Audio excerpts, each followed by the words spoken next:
बुद्ध और नालागिरी हाथी की एक कहानी। बुद्ध का चचेरा भाई देवदत्त सदा से ही बुद्ध को नीचा दिखाने की चेष्टा में लगा रहता था, मगर उसे हमेशा मोह ही खानी पड़ती थी। एक बार जब कपिलवस्तु पहुंचे तो अनेक कुलीन शाक्यवंशी राजकुमार उनके अनुयायी बन गए थे। देवदत्त भी उनमें से एक था। कुछ समय पश्चात देवदत्त ने भी कुछ जादुई शक्तियां प्राप्त की। एक बार उनका प्रदर्शन मगध के भाव सम्राट अजातशत्रु के समक्ष किया।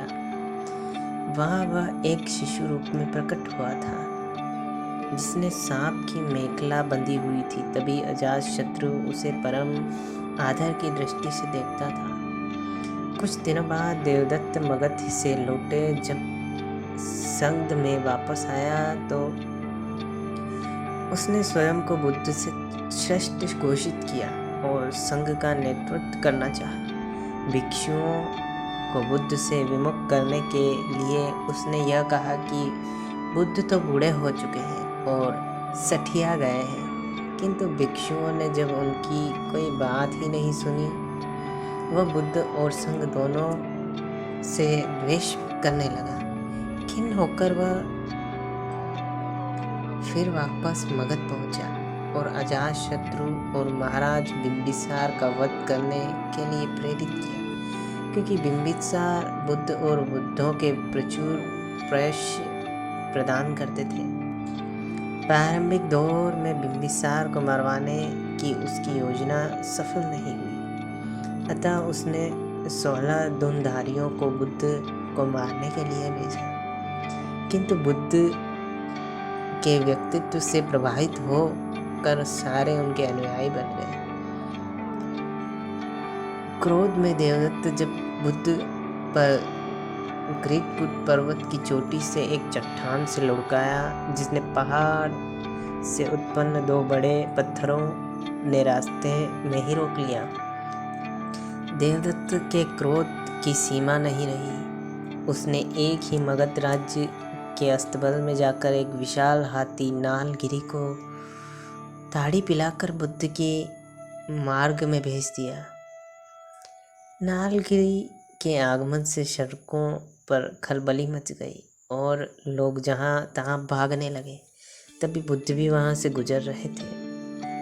ठीक उसी समय एक घबराई हुई महिला ने अपने बच्चे को हाथी के सामने छोड़कर भाग गई थी। जैसे ही नालगिरी ने बच्चे की कुचलने के लिए अपने पैर बढ़ाए, तभी बुद्ध ने उसके ठीक सामने खड़े हो गए, दोनों हाथों के सिर को थपथपाया और बुद्ध के स्पर्श से नालगिरी के सामने घुटने टेक कर बैठ गया। नालगिरी हाथी को इस घटना से देवदत्त मग्न बहुत अप्रिय हुआ। उसके तत्काल में ही नगर छोड़कर भागना पड़ा था।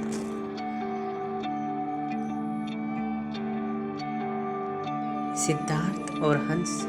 बुद्ध के बचपन का नाम सिद्धार्थ था।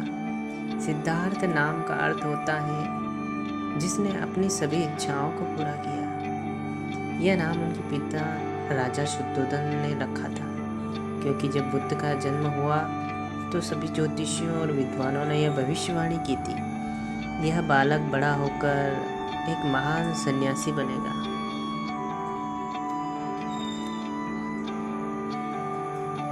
परंतु बुद्ध के पिता राजा शुद्धोधन को यह बात अच्छी नहीं लगी। वह अपने पुत्र को एक महान राजा के रूप में देखना चाहते थे, न कि एक सन्यासी के रूप में। वे नहीं चाहते थे कि उनका पुत्र फकीरों का जीवन जिए। इसीलिए सिद्धार्थ के रहने की व्यवस्था विलासितापूर्ण की गई थी। उन्हें तरह तरह के सुख सुविधाओं में रखा गया था। दुख की अनुभूति तक नहीं होने दी। परंतु एक सन्यासी के लक्षण तो बचपन में ही दिख जाते हैं। वे बचपन से ही शांत और सरल स्वभाव के थे। दया करुणा उनके मन में कूट कूट कर भरी थी। अक्सर सिद्धार्थ एकांत में जाकर ध्यान मग्न रहा करते थे। एक दिन की बात है, सिद्धार्थ अपने उपवन में एक शांत जगह पर ध्यान मग्न थे। तभी एक घायल हंस उनके सामने आया और आकर गिरा। उनका ध्यान भंग हो गया। जब उन्होंने अपनी आंख खोली तो देखा कि सामने एक सफेद हंस तीर के वार से बुरी तरह घायल होकर तड़प रहा है। उसे देखते ही सिद्धार्थ के मन में द्रवित हो उठा और उन्होंने तुरंत उसे उठा लिया। धीरे धीरे हंस को सहलाने लगे और फिर पास सरोवर में जाकर उसका घाव धोने लगे। शरीर से धीरे धीरे तीर निकाला। तीर निकालते ही वह दर्द से तड़प उठा। सिद्धार्थ उसे धीरे धीरे सहलाते रहे और उसके घाव पर पट्टी बांध देते। तभी उस समय एक और कुछ शोर होता है। उनका चचेरा भाई देवदत्त आता है। सिद्धार्थ के हाथ में हंस देखकर वह बहुत खुश हो जाता है और हंस लेने के लिए सिद्धार्थ के पास दौड़कर आ धमका। देवदत्त, सिद्धार्थ, यह हंस तुम्हारे पास है और मैं इसे कब इधर उधर से ढूंढ रहा हूँ। यह मेरा शिकार है, इसे मुझे दे दो। सिद्धार्थ, नहीं देवदत्त, यह मेरा हंस है। यह तो कब का दम तोड़ देता अगर मैं समय पर इसका इलाज न करता। देवदत्त, दम तोड़ देता तो क्या, यह शिकार मेरा है, मैंने इसे मारा है। तुम जबरदस्ती मेरे शिकार को हड़पना चाहते हो। इस तरह दोनों भाइयों में उस हंस को लेकर वाद विवाद होने लगे और लगा धीरे धीरे बात बढ़ गई। दोनों ने मिलकर यह फैसला किया कि हंस किसका होगा। इस बात का निर्णय महाराजा शुद्धोधन के पास जाकर ही होगा। दोनों भाई राज दरबार में गए। वहाँ उन दोनों ने अपना अपना तर्क महाराज के सामने रखा। महाराज, शुद्धोधन विचार करके बोले, चूंकि यह हंस देवदत्त का शिकार है, इस पर पहला अधिकार देखा जाए तो देवदत्त का है, परंतु सिद्धार्थ ने इसकी जान बचाई है।